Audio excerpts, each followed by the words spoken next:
Wizard of Legend is an action-packed new dungeon crawler that's all about gaining new powers and becoming a badass wizard. Explore roguelike dungeons that get increasingly more difficult as you gain new powers and relics that aid you on your battle. Wizard of Legend is available on Nintendo Switch, Xbox One, PS4, and PC for $15 on May 15th.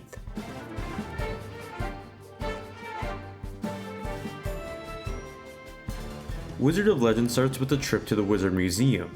This historical building houses relics and information regarding the Wizard world and the Chaos Trials. The Chaos Trials are these series of levels that lead up to boss fights with one of the three Wizard Masters.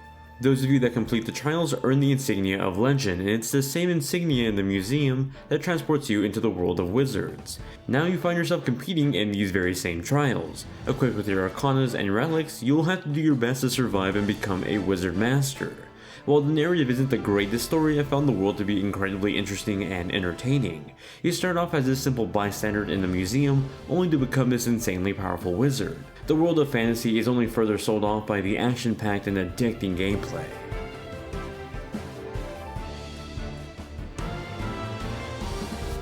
Once you've entered the world of the Chaos Trials, you'll find yourself inside your new home. This sort of acts as your home base where you can swap relics and arcanas that you'll use in battle.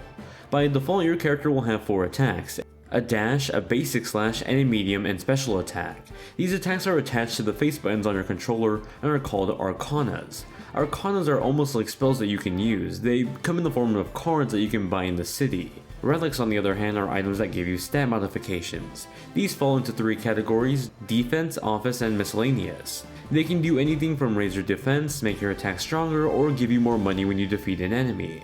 Just like the arcanas, you can buy these in the city or find them inside dungeons. On top of these relics and arcanas are cloaks, and you can equip these to change up the look of your character. On some more rare occasions, you'll actually find that cloaks can change the properties of your character too, almost like an additional relic. While your character doesn't have a leveling system per se, all of these other items act as replacements for one, letting you mix and match relics with groups of arcanas for your ideal battle system. There's over 100 different arcanas for you to use with different elemental powers and power levels. Arcanas and relics in general never really have a description to them either, so when you pick one up or you buy one off the street in the city, you never really know what you're getting until you actually get it. Now once you're set to go, you can go ahead and enter the Chaos Trials, and these are broken up into 3 main bosses. Each of the bosses have their own pair of levels before them, with a minor boss for each of them. The rotation of bosses are random, and the level before them are roguelike dungeons that rotate the mapping of different rooms and enemies. You'll always enter the center of the dungeon. The overview map slowly gets peeled back as you begin to explore the dungeon. These levels are filled with enemies that drop 2 types of currencies, gold and crystals. They can be used as shops also found in the dungeons or shops back in the hub world.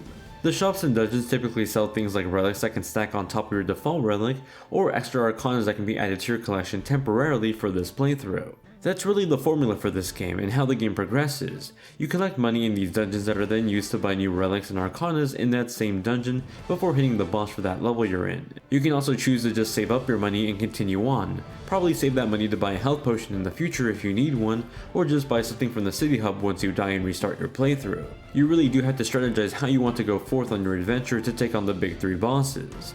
What I found the most enjoyable end of the gameplay was the combat. It's so darn satisfying to use your arcanas on enemies. While your arcanas are powerful on their own, you can also combine them by activating them at the end of each other, and in return you get a much more powerful execution of your attack. This is sort of the combo system for the game, and it can change a regular fireball into a much larger 3 fireball system. Now while the dungeon levels may seem short in general, they can get quite tough. Generally the levels and enemies get harder the further you are into a playthrough. You'll see early enemies that just had a basic attack before get incredibly more powerful and fast in these later stages. They receive buffs like shields and speed boosts that increase how dangerous they can be to you. It all makes an already challenging game that more challenging. Luckily you don't need to go on this adventure alone. A co-op option lets you play the single player mode with a friend. If you end up picking this game up on the Switch, that means you have a pretty seamless co-op option at all times and on the go. Now while the co-op is fun, I decided to play mostly alone and I still had a pretty great time with the game. What I did end up playing with a friend was the versus mode. It's pretty straightforward, fight against a friend locally with arcana spawning on the battleground. It's fun and chaotic, truly an enjoyable pastime outside of the stellar combat already found in the single player mode.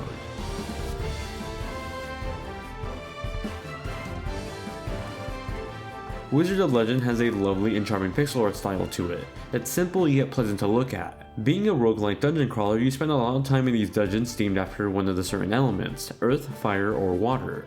Animations for enemies and environmental objects like candles and trees look fantastic. Everything is beautifully animated and I think it really shines in the boss fights. That Chaos Trial for the earth area specifically has some really well done earth attack animations that flow marvelously. It made me wish that the developer Contingent 99 would make an Avatar The Last Airbender game. It looks that good. Now while this game is pretty much on all modern platforms, I played it on PC and the Switch, basically the high-end and low-end technical spectrum of the platforms this game is on.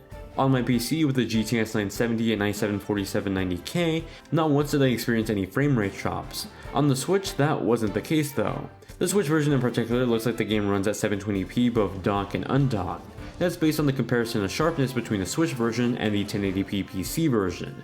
I also noticed that the colors looked a bit more saturated on the Switch version, showing up a much more colorful red. The lower resolution and saturated colors were fine with me on the Switch. The bigger issue were frame rate drops.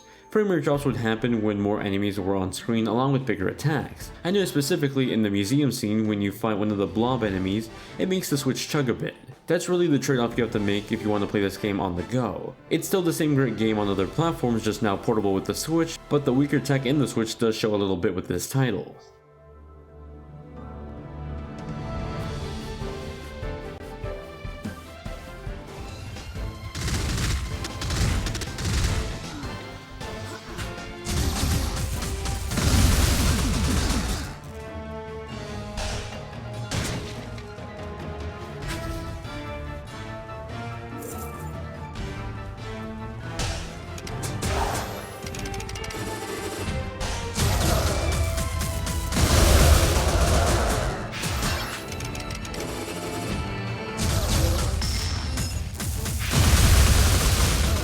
Wizard of Legend has a pretty stellar soundtrack that ranges from epic sounding instrumentals to more melancholy piano tunes.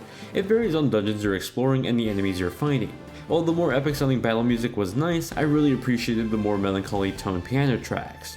Those tracks in particular reminded me faintly of Kingdom Hearts Birth by Sleep, one of my favorite games of all time, and that type of grand yet almost sad music really flows well with this game. My favorite music in the game were the boss fight tracks that were more robust versions of the game's battle music. Sound effect design was really well done too. Everything from the quick dash, the flames of your attack, or even the metal door just closing has a sound attached to it and nothing feels cheap or outsourced. Overall, I was very pleased with the audio production in this title along with the music.